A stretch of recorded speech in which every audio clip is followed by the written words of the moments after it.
झटपट आणि एकदम सोप्या पद्धतीने आज आपण टोमॅटोचा पराठा कसा बनवायचा ते पाहणार आहोत। हा टोमॅटो पराठा इतका स्वादिष्ट लागतो की तुम्ही 2 ऐवजी 4 पराठे खातील इतका स्वादिष्ट आहे।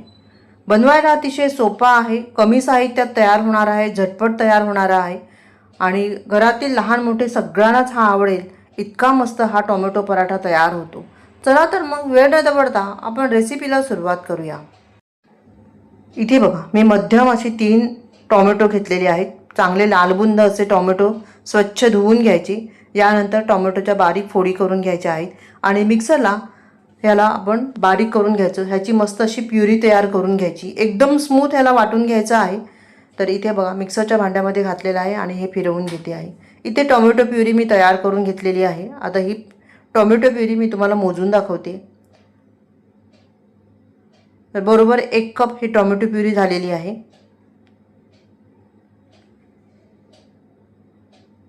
आता ही आपण या परातीमध्ये काढून घेऊ। आता यामध्ये मावेल इतकं आपल्याला गव्हाचं पीठ घालायचं आहे। तर सुरुवातीला मी 1 कप गव्हाचं पीठ घेतलेलं आहे।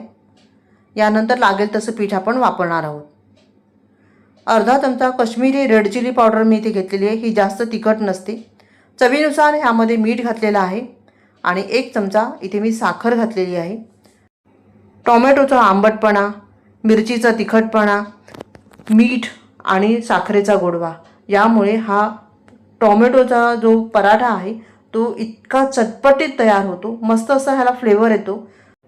इथे हे पीठ आपण व्यवस्थित मिक्स करून घेतलेलं आहे। आता लागेल तसं गव्हाचं पीठ आपण यामध्ये वापरणार आहोत। हे जे पीठ आपण तयार करणार आहोत तर टोमॅटोच्या प्युरीमध्येच तयार करणार आहोत। यामध्ये पाण्याचा वापर आपण अजिबात करणार नाही आहोत। यानंतर यामध्ये मी अर्धा चमचा तेल घातलेला आहे आणि ह्याला चांगलं स्मूथ करून घ्यायचं आहे। एकदम मऊसूत गोळा आपण इथे तयार करून घेणार आहोत। हे पीठ मी इथे तयार करून घेतलेलं आहे। आता याला आपण झाकून 10 मिनिटं विश्रांतीसाठी ठेवून देऊया। पीठ चांगलं व्यवस्थित फुललं की आपला पराठाही व्यवस्थित तयार होईल। आता यासाठी लागलेलं गव्हाचं पीठ किती होतं ते बघते। तर पहिलं 1 कप पीठ वापरलं, यानंतर पाऊण कप पीठ मी वापरलेलं आहे। एकूण पावणे 2 कप पीठ आपल्याला इथे लागलेलं आहे। स्टफिंग तयार करण्यासाठी इथे मी 2 मोठे कांदे बारीक चिरून घेतलेले आहेत। चौकोनी चौकोनी असा कांदा चिरून घ्यायचा आहे। एका बाउलमध्ये आपण काढून घेऊया।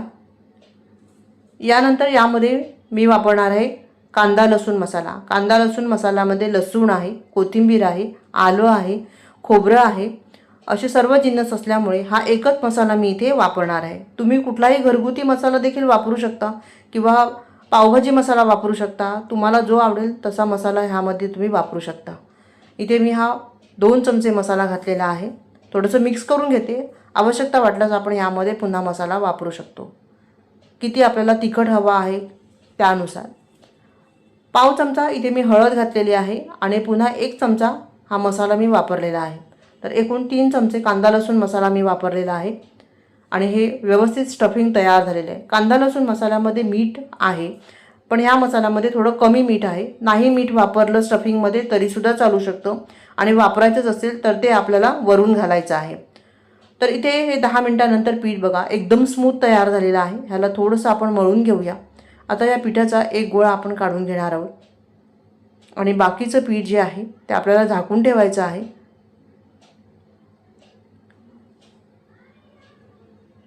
यानंतर ह्या पिठाचं आपल्याला एक वाटी तयार करून घ्यायची आहे। तर काठाला पातळ आणि मध्ये जाड अशी ही वाटी तयार करून घ्यायची। आता यामध्ये थोडंसं आपल्याला तेल घालायचं आहे। तेल चांगलं पसरवून घ्यायचं। थोडंसं सुकं पीठ घालायचं कारण कांद्याला पाणी सुटतं आणि यानंतर हे कांद्याचं स्टफिंग आपल्याला भरून घ्यायचं आहे। कांद्यामध्ये जर तुम्ही मीठ अगोदरच वापरलं तर कांद्याला भरपूर पाणी सुटेल आणि मग तुम्हाला पराठा लाटता येणार नाही। त्यामुळे कांद्यामध्ये वेळेवरच मीठ घाला जर तुम्हाला मीठ घालायचं असेल। वरून मी थोडंसं मीठ घातलेलं आहे आणि स्टफिंग जे आहे ते खूप पण स्टफिंग भरू नका किंवा खूप कमी पण भरू नका। भरल्यानंतर आपल्याला हे बंद करून घ्यायचं आहे। तर हाताने असं दाबत दाबत मस्त जसा मोदक कसा आपण भरतो त्या हिशोबाने आपल्याला हे व्यवस्थित तयार करून घ्यायचं आहे। या पद्धतीने हे चांगलं आपल्याला बंद करून घ्यायचं आहे. उरलेलं पीठ जे आहे ते इथेच दाबून ठेवायचं आणि हा गोळा आपण मस्त असा तयार केलेला आहे. त्याला थोडंसं प्रेस करून घ्यायचं म्हणजे आतलं स्टफिंग जे आहे ते काठापर्यंत व्यवस्थित पसरते. अशा पद्धतीने आता याचा आपण पराठा तयार करणार आहोत. तर इथे मी पोलपाट आणि लाटण्याला थोडंसं तेल लावून घेतलेलं आहे. सुरुवातीला आपल्याला हे असंच लाटायचं आहे.